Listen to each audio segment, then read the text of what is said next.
Hello, YouTube. Today I'm the Naughty Librarian, bringing you a little book haul. I've been collecting some nice stuff.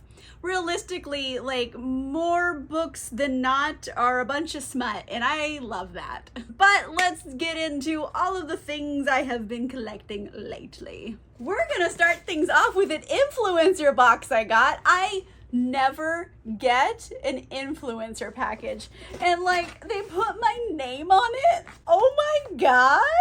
And I wasn't expecting to get this, and I'm very excited about it. Like, look how cool this is. It's like an old, like, kind of VHS tape, and then you open it and it's got like tons of stuff in there, and like, they really went all out. I think it's really cool. So the little like blurb on the box here, it says, Leopold Barry has stumbled into the hidden world of his childhood dreams, a world where he assumed he'd be the hero. Leopold is about to be very disappointed. But when you're never the chosen one, sometimes you have to choose yourself. Prepare yourself for an extraordinary new fantasy series from visionary storyteller Ransom Riggs. Oh, I love it. So Ransom Riggs, he wrote Miss Peregrine's Home for Peculiar Children, and this is a new series by him. So let's go all through the goodies for a second, because I got like this little, stickers. Sorry, ADHD. So I have all these like cool little stickers. There's one that says mid vibes only. I think that's really funny. Extraordinarily ordinary. And then like this little weird advertisement for like little fake like things. Like they have ether flakes, doppel buddies. Oh man, it keeps going. It's like a bunch of little like things you would buy like in a supermarket or something. So very cool. They really put some effort into this. Also, they gave me like a bunch of like little art, little postcards and stuff.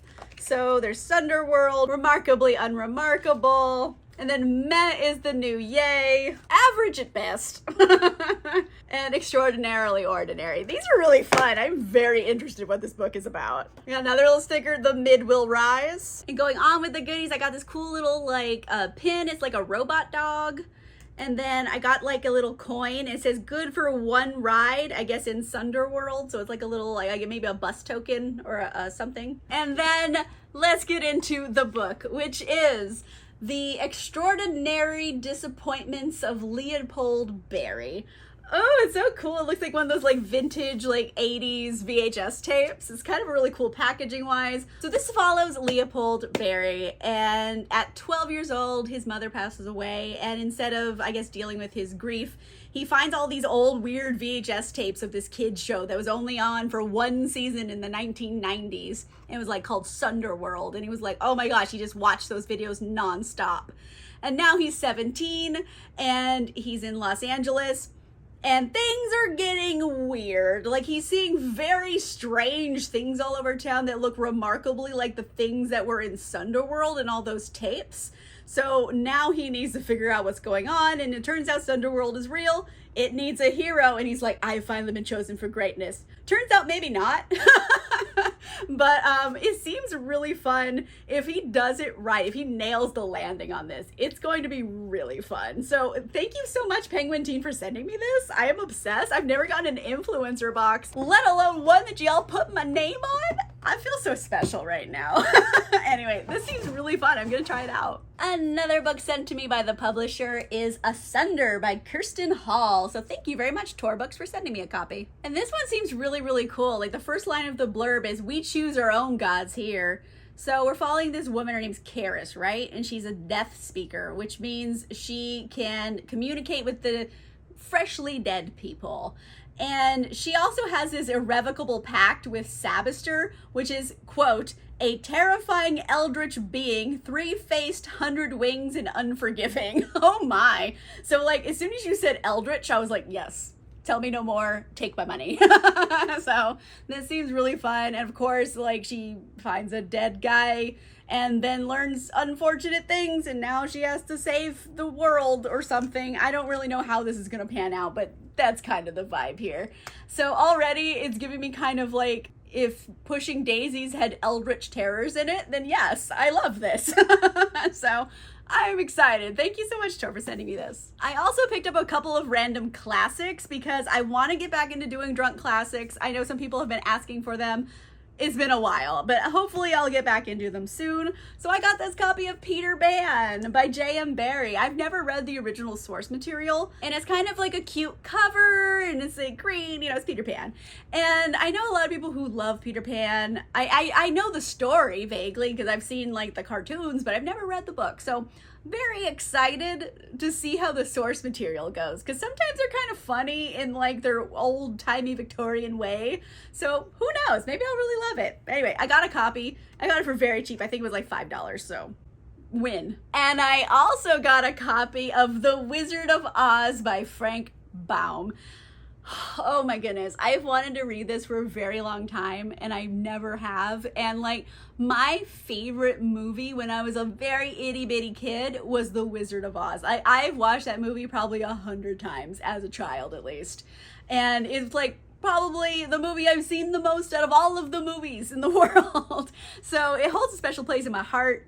And I am excited to see how like the source material goes, because I know it's a little different obviously than the book, but who knows, it could be really cool. It has some art in it, and like, I want to see the source material. I do know it's a children's book, so who knows, but I got it, and I got it for $5. Next category are the only 2 other books in this haul that aren't smutty. 2 of them, let's go. First things first, I have Margot's Got Money Troubles by Rufi Thorpe. And this one wasn't on my radar until I saw it on Book of the Month, and I ordered it. It seemed funny.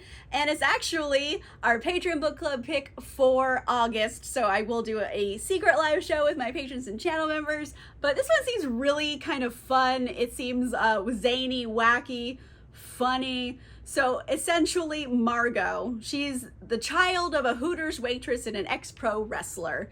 And she has been trying to make it as best as she can. As the title suggests, Margot's got money troubles. She's like 20, she has a baby, she's completely on her own, and she finds an unusual way to make some money, which is, I do believe she opens up her own OnlyFans. So who knows where this is gonna go. I think it's gonna be zany and funny and heartfelt, and I might really enjoy this. Like, it seems like it has all the things that I would like in a book, so fingers crossed I like it. Haven't read it yet, as when I'm filming this, but I have high hopes. I also got the new release from Silvia Moreno Garcia, which is The Seventh Veil of Salome. And oh, this cover! Oh my god, this cover is gorgeous. And this one seems really cool. It's like 1950s Hollywood. They're making a movie about Salome, like the biblical figure. And this mercurial director cast this young Mexican ingenue as the lead role. This other starlet of the era thinks, bitch, that should have been my part. And it starts this rivalry, all in like golden age Hollywood. And so you have these 2 women mainly telling the story, and they actually throw in the real Salome as a character in this too. So that could be really fun. I don't know, it's Silvia Moreno Garcia. The cover's gorgeous. That's all I needed to know. However, it seems great. I love it when she writes things in this era. When she is writing in like the 50s, she's really good at it. Like Mexican Gothic, for example, that's amazing. I think it's a very different story than this, but I mean, cover alone, I want to read it. It seems awesome. All right, everybody, here's my big pile of smut. Let's go. We'll break these down into subcategories. So first up, I have a historical romance, which is Hot Earl Summer by Erica Ridley. This is the latest in the Wild Winchester series, and I highly recommend this series. If you want zany adventures, it's funny, it's like, I would say relatively light on the smutty vibes, and like, you know, a whole family of sibling misfits and stuff solving crimes in like Regency era, then this is the book series for you. It's so much fun. And in this one, our main heroine is Elizabeth Winchester. She has some disability in her, like, I believe her walking. I'm not sure what it is at the moment, but I do know she just has disability representation in it. And the whole thing with the Winchesters is they're a bunch of like adopted siblings, so they all look different. They're all very different people, but they're a family, and they solve crimes and right wrongs. And she shows up at this Earl's house, and she's like, "You're gonna duel me because fuck you." Like, he probably did bad stuff. Turns out Earl split, asked his like nerdy cousin to pretend to be him for a couple days, and he's like, "I don't know what's going on, but like a lot of people want to murder me and I don't know what to do." So already the premise, chef's kiss. Love it. Sexy, curvy heroine who likes a sword fight? Yes, give me more. Nerdy kind of awkward male lead who also wants justice? Yes. Like, I'm in love with this, basically. I knew I was gonna like it because it's the Wild Winchester series, and I have liked everything in this series, so very excited for this one. We're gonna move on to contemporary romances, and I have 2 of those. I'm so excited for The Au Pair Affair by Tessa Bailey. Tessa Bailey's an auto-buy author for me. Whatever she puts out, I know I'm gonna like. It's gonna be cute, funny, dumb smut. And that's all I need it to be, you know? The characters are endearing, it's funny, it's smutty, has a basic plot that makes sense. That's all I need, and she delivers every single time. This is the sequel to Fangirl Down, which I also very much enjoyed. And we met both of the characters in the previous book. We have a hockey player who has, he's a single dad, he has a young daughter, like a tween, and he needs a live-in nanny. Enter Tallulah, the best friend of our heroine from book 1. She is a grad student, she needs a place to stay in the city. He's like, hey, I got a room open, and you and the tween get along, this could be good. And she's like, yep. And then sexy results, because I know like sparks fly, like they're immediately attracted to each other, but she's like the nanny, so he's like, really, am I gonna fuck the nanny kind of a thing. And also he's a hockey player, so it's a sports romance. It's gonna be funny and quirky, and there's gonna be like lots of really awkward situations with them living together. So I'm in. Tell me no more. Frankly, just say Tessa Bailey wrote it and I'm gonna read it. I'll probably like it too. I also picked up Casey McQuiston's latest release, which is The Pairing, and this is like disaster bisexuals in Europe on a fuck bet, if that makes sense. Basically, there's these 2 characters. They're bisexual. They used to be in a relationship with each other. They have broken up since. Now they're both on a European tour together accidentally, and they're like, hey, let's make a bet to see who could sleep with the both people, which I'm like iffy about because it seems not cool. I don't know. I'm just going to trust Casey McQuiston to write this in a way that I'm going to enjoy, because the premise seems slightly problematic, if I'm being honest, but I am excited to do it because I have read everything from Casey McQuiston and I've pretty much liked all of them. So have high hopes for this one. I am going in with a bit of reserve overall, but it's like disaster bisexuals in Europe having a fuck competition. Like, basically, I mean, I am very intrigued. I don't know about you, but I am. All right, and all the rest of my books are paranormal-esque. I finally got my copy of Apprentice to the Villain by Hannah Nicole Mayer, and ooh, I'm so excited for this one. This is the sequel to Assistant to the Villain, which is a TikTok series that I was obsessed with, and the book could go one or two ways, right? It could be like terrible and like maybe it's better on TikTok, or it could translate really well, and I happen to think it translated very well, okay? There is like this underlying sense of joy in the book while you're reading it that like I feel like the author, Hannah Nicole Mayer, genuinely loves writing this, and it comes through in the story. So it's like just reading joyful, like funny office place romance in a fantasy world. So it's great. It's really fun. And the first book ended with this huge cliffhanger where you realize, oh my gosh, this was a villain origin story and I didn't know it. Here's the villain coming into their own, and I am so excited about this. Oh my gosh. I need to read it like yesterday, okay? It's so much fun. I highly recommend. But yeah, it's a sequel.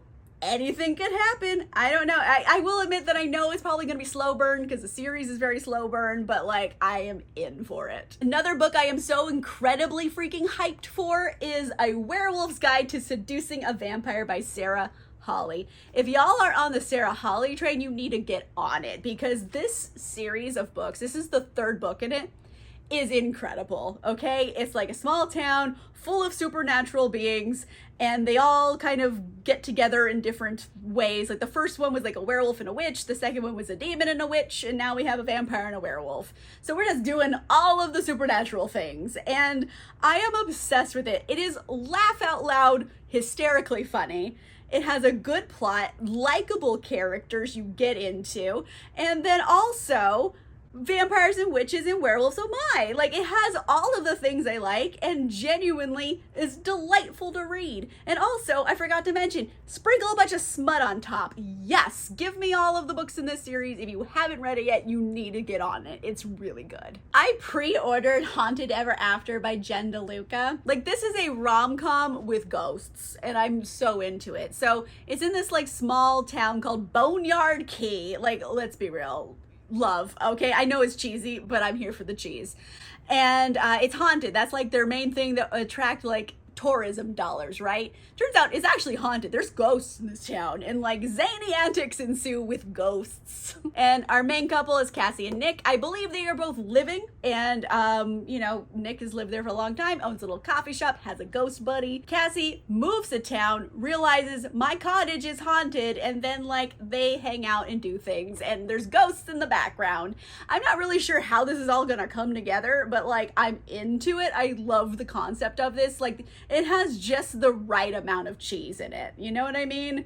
And I have like previous books by Jen DeLuca, so I am excited to try out something really different from her. And my last smutty book in this haul is Dark Restraint by Katie Roberts. So this is part of the Dark Olympus series. I have read the whole thing. It's basically like Olympus, but kind of in modern day, and it's kind of separate from like the real world, but there's like Greek gods and stuff, and it's almost more like corporate espionage with like a dash of like mythology sprinkled on top. And this one in particular is about Ariadne and the Minotaur, and I was like into it. And I'm not really sure how they're gonna play this whole thing, because technically, like if I know the myth correctly, Ariadne and the Minotaur are like half brother and sister, so I'm already like, I don't know about that. And also I know Ariadne has this whole like relationship with Dionysus, and I don't know how that's gonna work out in here either, because I know what the myth is, but like I don't know how it's gonna work in this setting. All I know is gonna be like Greek gods, and it's gonna be filthy. Like, it's gonna have so much smut in it, which is really why I'm reading it. I'll be honest, I'm reading this for smut, and it's gonna give it to me. It's gonna give me the business. So I mean, yeah, I'm gonna read it. I've read all the rest of the books in the series. Why would I stop now? All right, so those are a whole bunch of books that I have gotten recently. Most of them are pre-orders that came in, a couple books from the publisher, and I got an influencer box I'm still freaking out about.